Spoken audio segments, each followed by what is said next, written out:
For advertisement, call 8125893028. Our Gmail maxtvtelugu@gmail.com. నమస్తే, welcome to max TV. నేను మీ శ్రావ్స్. ఈ రోజు మనతో పాటు ఉన్నారు ప్రముఖ జ్యోతిష్య వాస్తు పండితులు నానాజీ పట్నాయక్ గారు. నమస్కారం గురూజీ. శ్రీమాత్రే నమః. ఎలా ఉన్నారు గురూజీ? అద్భుతంగా ఉన్నానమ్మా. గురుగారు, ఎరువక పూర్ణమి అంటే ఏంటి? మన పురాణాల్లో ఉన్న విశిష్టత ఏంటి? ఎవరిని పూజ చేయాలి గురుగారు? ఏరువాక పౌర్ణమి. ఏరు అంటే పారేటువంటి ఏరమ్మా. ఏరువాక అంటే నాగలి. ఏంటంటే జ్యేష్ఠ పౌర్ణమి ఏదైతే ఉందో అక్కడి నుంచి ఇది ముఖ్యంగా రైతులు చేసుకునేటువంటి పండుగ. రైతులు ఏం చేస్తారంటే ఈ పశువులకి వాళ్ళ గోవులు ఎడ్లు ఉంటాయి కదా, వాటికి ముఖ్యంగా పూజ చేస్తారు, నాగలికి పూజ చేస్తారు. అదేవిధంగా బెల్లముతో తయారు చేసిన అన్నాన్ని, పాలు బెల్లము తయారు చేసిన అన్నాన్ని గోవులకు పెట్టి వాళ్ళు కూడా స్వీకరించుకొని ఈ రకంగా పసుపు కుంకుమలతో వాటిని అలంకరించి చేసుకునేటువంటి పూజ. అంటే ఈ జ్యేష్ఠ మాసంలో ఏదైతే వర్షాలు, ఎండాకాలం అయిపోయి వర్షాకాలం ప్రారంభమయ్యేటువంటి పౌర్ణమి నుంచి కాస్త వర్షాలు పడడం అనేది ప్రారంభమవుతుంది. కాకపోతే ఈసారి కాస్త కుజుడు అగ్నితత్వ రాశిలో ఉన్నాడు కాబట్టి మీరు గమనించండి, ఎండాకాలం అయిపోయి వర్షాకాల సమయం ఉన్నప్పటికీ కూడా కాస్త ఎండలే కనిపిస్తున్నాయి. ఎందుకంటే కుజ ప్రభావం అదంతా కూడా ఈ సంవత్సరానికి అధిపతి కుజుడు అయినందుకు కాస్త వర్షాకాలంలో కూడా ఎండలు మీకు కనిపిస్తూనే ఉంటాయి. ఇంకొక సంవత్సరం, ఇంకొక నెల వరకు కూడా కనిపిస్తుంటాయి. చెప్పాలంటే వర్షాలు పడుతుంటాయి కానీ సడన్గా వర్షం పడుతుంది, మళ్ళీ సడన్గా ఎండ వస్తూ ఉంటుంది. రెండు తీవ్రంగా కనిపిస్తూ ఉంటాయి. కాబట్టి మనకి ముఖ్యంగా మన భారతదేశంలో గోవుని అమ్మవారిగా భావిస్తారు, ఎద్దును కూడా బసవన్నగా భావిస్తారు. మనకి ఏంటంటే రైతు ముఖ్యంగా ఈ యొక్క దేశానికి వెన్నెముకగా భావిస్తుంటారు. కాబట్టి ఏరువాక పౌర్ణమి ప్రత్యేకంగా రైతులు చేసుకుంటూ ఉంటారు. మరి సహజంగా అందరూ ఏం చేసుకోవాలి అంటే ఒకటే గుర్తుపెట్టుకోండి, అమావాస్య కానీ పౌర్ణమి కానీ అష్టమి నవమి చతుర్దశి ఈ తిథులు ఎప్పుడు వచ్చినా సరే మీరు చేయవలసిన ఏమిటి అంటే చంద్రబింబాన్ని చూస్తూ చంద్రుడు కూడా అమ్మవారి యొక్క స్వరూపమే అనేటువంటి భావనతో లలితా సహస్రనామాలు చదువుకోవాలి. అయితే పౌర్ణమి రోజు ఎవరైనా సరే చలివిడి అంటారు, చలివిడి అని చెప్పి చేస్తారమ్మా. చలివిడి తయారు చేసుకొని చలివిడి, అదేవిధంగా బెల్లముతో చేసినటువంటి పదార్థాలు, చిమిలి అని కూడా చేస్తారు, నువ్వులతో చేసిన పదార్థం కూడా ఉంటుంది. అది ప్లస్ 2 అరటిపళ్ళు, ఆకు, ఒక్క ఇవన్నీ తీసుకొని మీకు టెర్రస్ మీద ఏదైనా ప్లేస్ ఉన్నట్లయితే టెర్రస్ మీద కానీ లేకపోతే బాల్కనీ నుంచి కానీ చంద్రుడికి చూపిస్తూ లలితా సహస్రనామాలు చదువుతారు. ఎనీ పౌర్ణమి, ఇప్పుడు ఏరువాక పౌర్ణమి అని కదా, ఏ పౌర్ణమి వచ్చినా సరే ఎందుకు చదువుతారు అంటే ఇది బియ్యం పిండితో చేసినటువంటి చలివిడికి ఆ చంద్రకిరణాలు పడుతున్నప్పుడు మీరు కనుక చదవడం చేసినట్లయితే ఆ చంద్రుడునే మీరు అమ్మవారిగా భావించారు అక్కడ. ఎందుకంటే సూర్యభగవానుడిలోని చంద్రుడిలోని కూడా అమ్మవారి యొక్క శక్తి ఉంటుంది. ఎప్పుడైతే ఈ చనివిడిలోకి వెళ్ళిందో ఆ చంద్రకిరణాల ద్వారా అది ఇంట్లో అందరూ తీసుకోవడం ద్వారా మానసిక వైకల్యాలు రాకుండా ఉండడం, మనస్పర్ధలు రాకుండా ఉండడం ఇంట్లో అనేది కూడా జరుగుతుంది. ఇప్పుడు అన్నిటికీ ప్రధానం ఏంటి? మనసే కదమ్మా. ఇప్పుడు ఎంత బాగున్నా కానీ ఎవరైనా సినిమాకి రమ్మన్నా నా మనసు బాగాలేదంటాం. అదేంటి మనసుకి సంబంధం ఏంటి? అక్కడ కనిపిస్తుంది మనసు అంటే ఉంది మనసు అనేటువంటిది. కాబట్టి ఆ రకంగా ఏంటంటే మానసిక స్ట్రెస్లు తగ్గడానికి వీటన్నిటికీ కూడా పౌర్ణమి రోజు ఈ రకంగా చేసుకోవచ్చు. ఇంకా ఎక్కువగా ఉందనుకోండి ఏదైనా ప్రాబ్లం ఎవరికైనా కూడా ఈ పౌర్ణమి నాడు గనక ఎవరైనా అన్నదానం గనక చేసినట్లయితే క్లియర్ అవుతుంది. కొంతమంది చిన్న చిన్న పిల్లలు చూడండి బాగా స్ట్రెస్లో ఉన్నామండి అంటుంటారు. ఎందుకంటే చంద్రుడికి సంబంధించిన కారకత్వం. పౌర్ణమి రోజు చంద్రప్రభావం ఎక్కువగా ఉంటుంది. మీరు గమనించినట్లయితే సముద్రాల దగ్గర కూడా అలలు కాస్త ఎక్కువగా ఎగసిపడుతూ ఉంటాయి. అంటే ఏమిటి? చంద్రుడి యొక్క ప్రభావం నీటి మీద ఎక్కువగా ఉంటుంది. వాటర్ ఎమోషన్స్కి కారకము మన యొక్క మనసు మీద ఉంటుంది. వేదం చెప్పింది దీనికి, చంద్రమా మనసో జాతః అని. అంటే నీ మనసుకు కారకుడు చంద్రుడు. అందుకే చూడండి ఎవరి జన్మజాతకంలో అయినా చంద్రస్థితి బాగాలేదనుకోండి వాళ్ళు మానసికంగా సరిగ్గా ఉండరు. చంద్రుడు చాలా బాగున్నాడు, గురుగ్రహంతో కలిసి ఉన్నాడు అనుకోండి, చంద్రుడు ఎగ్జాల్ట్ పొజిషన్లో ఉన్నాడు, మంచి శుభగ్రహాలతో ఉన్నాడు, అదేవిధంగా గురుగ్రహంతో ఉన్నాడు, చాలా చక్కగా ఉంటారు వాళ్ళు. అంటే ఎంత పెద్ద విషయమైనా చాలా సింపుల్గా తీసిపడేస్తారు వాళ్ళు. ఆ పెద్ద టెన్షన్ పడాల్సిన అవసరం లేదులే అనేటువంటి. సో చంద్రుడి యొక్క స్థితి బాగుండాలి. బాగలేని వారు కనుక ఈ ఏరువాక పౌర్ణమి సమయంలో ఇలాంటివి చేయడం ద్వారా వాళ్ళకి ఇబ్బంది అనేటువంటి తగ్గుతుంది ముఖ్యంగా. ఇంకొంతమందికి ఏమవుతుందంటే భర్తే చంద్రుడు బాగా పాడవుతారు. అందుకే కొంతమంది చూడండి బాగా మెంటల్లీ బాగా ఇబ్బంది అయిపోతుంటారు. ఎందుకంటే కారణం ఇది. అలాంటప్పుడు వాస్తుపరంగా కూడా ఇంట్లో ఏం చేయాలంటే వాయువ్య భాగం ఏమైనా పాడైందేమో చూసుకోవాలి.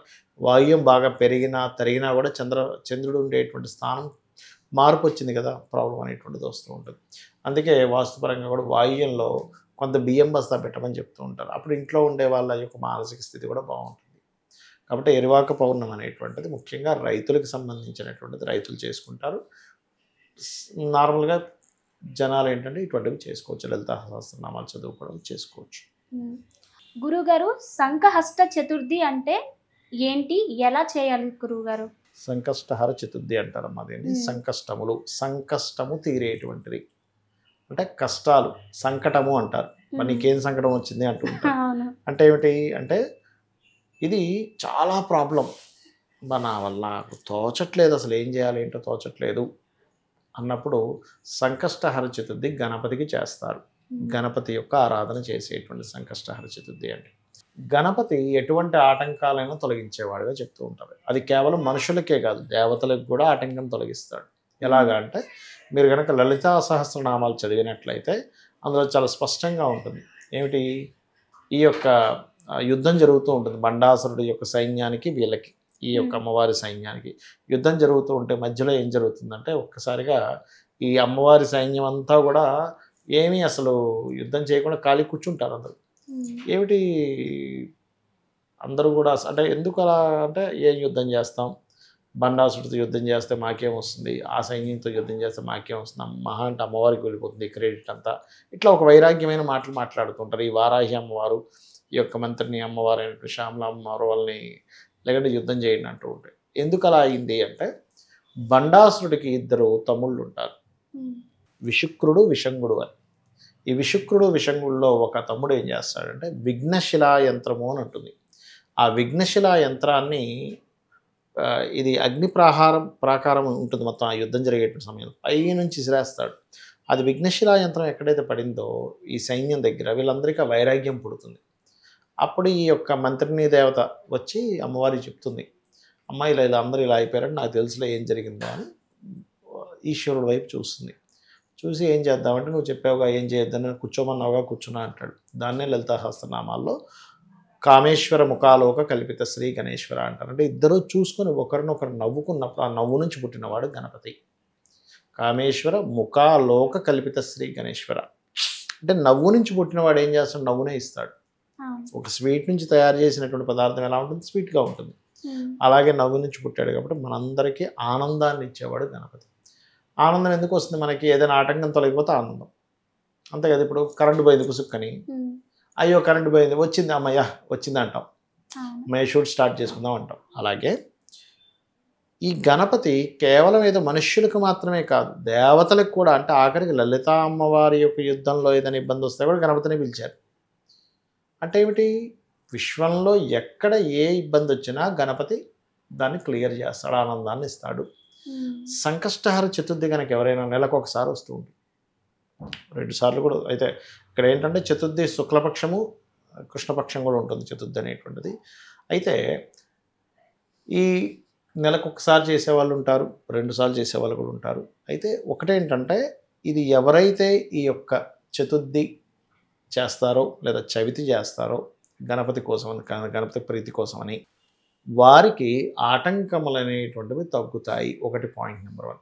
రెండవది, ఆటంకం మనమే తెలియకుండా ఒకసారి ఏర్పరచుకుంటూ ఉంటాం. అంటే అలాగా ఇక్కడ నుంచి ఒక బాంబే వెళ్ళాలి, నేను ఫ్లైట్లో పలానా క్లాస్ సీట్లోనే వెళ్ళాలి అని కూర్చున్నాను అనుకోండి, సీట్ దొరకకపోవచ్చు. నాకు నేను ఆటంకం ఏర్పరచుకున్నాక ఎలాగైనా వెళ్ళిపోతాను, అంటే ట్రైన్ ఎక్కుతాను, బస్సు ఎక్కుతాను, లారీ పట్టుకునే వెళ్ళిపోతాను. అంటే మనకి మనం అడ్జస్ట్ అవ్వకుండా కొన్ని పెట్టుకోవడం వల్ల కూడా వెళ్ళలేకపోతుంటాం. అటువంటి మైండ్ సెట్ ఇస్తాడు ఫస్ట్. మొట్టమొదటిగా గణపతిని ధ్యానించినప్పుడు ఏమవుతుందంటే నీకు నువ్వుగా కొన్ని ఈగోస్తో నువ్వేమైనా పెట్టుకుంటున్నావా, రిస్ట్రిక్షన్స్, ఆ రిస్ట్రిక్షన్స్ వల్ల నీ యొక్క గోల్ని నువ్వు రీచ్ అవ్వలేకపోతున్నావు అనేటువంటి ఒక అర్థమయ్యేటువంటి విషయాన్ని మనకు అర్థమయ్యేలా చేస్తాడు మహాగణపతి. కాబట్టి సంకష్టహర చతుర్థి నాడు ప్రత్యేకంగా ఉదయం నిద్ర లేచి, దీనికి ఉపవాసం ఏమక్కర్లేదు. ఏకాదశి నాడైతే ఉపవాసం చేస్తారు ఎవరైనా కానీ. ఇప్పుడు ఈరోజు ఏకాదశి, ఉపవాసం ఉండాలి ఖచ్చితంగా. నిర్జల ఉపవాసం కూడా ఉంటారు కొంతమంది, జలం కూడా తీసుకోకుండా. కానీ వేరే దేవతామూర్తులకి మీరు పూజలు చేసేటప్పుడు ఖచ్చితంగా ఉపవాసం ఉండాలని రూల్ ఏమీ లేదు. ఒక్క పొద్దు ఉంటారు, అంటే మార్నింగ్. ఎందుకు, అది కూడా మీరు బాగా తిన్నారనుకోండి అమ్మా, ఒక తామసత్వం వచ్చేస్తుంది. అంటే ఏమిటి, అబ్బా కొంచెం నిద్రపోదామా, కళ్ళు నిద్ర రావడం, బద్ధకంగా ఉంటుంది. ఆ బద్ధకంగా ఉండేటువంటి తత్వంతో మీరు ఎక్కడ కాన్సన్ట్రేషన్ చేస్తారు? అవును. అందుకని పొద్దున్న తినకుండా పూజ అయిన తర్వాత తింటూ ఉంటారు సర్వసాధారణంగా. కానీ శాస్త్రంలో ఎక్కడా కూడా మీరు తినకుండా పూజ చేయమని ఎక్కడా లేదు. లైట్‌గా తినండి అంతకు కావాలంటే. ఉండగలను అనుకుంటే ఉండండి. పూజ అయిపోయిన తర్వాత తినండి. కానీ ఏకాదశి విషయంలో మాత్రం అలా కాదు. ఖచ్చితంగా ఉపవాసం ఉండవలసింది. అది కూడా 8 యామములు అంటారు. అంటే ఒక యామము ఈజ్ ఈక్వల్ టు 3 గంటలు. 8 3 24 8 3 జా 24 కదా! అది. కానీ సంకష్టహర చతుర్థి చేసేటప్పుడు మాత్రం చక్కగా మీరు ఉదయాన్నే నిద్ర లేచి కాలకృత్యాలు తీర్చుకొని గణపతిని గరికతో పూజించాలి. ఎందుకు గరికతో పూజించాలి అంటే, గరికతో పూజించే వాళ్ళకి కలిగే ఫలితాలు ఏమిటంటే, ధన నష్టం అవుతుందండి. ధనం నాకు మిగలట్లేదు, డబ్బులు రావట్లేదు, డబ్బొస్తుంది. సంతానం లేదు, అభివృద్ధి లేదు, కలుగుతుంది. వివాహం అవ్వట్లేదు, వివాహం అవుతుంది. ప్రతీదీ ఆటంకం అవుతుందండి నాకు లైఫ్‌లో.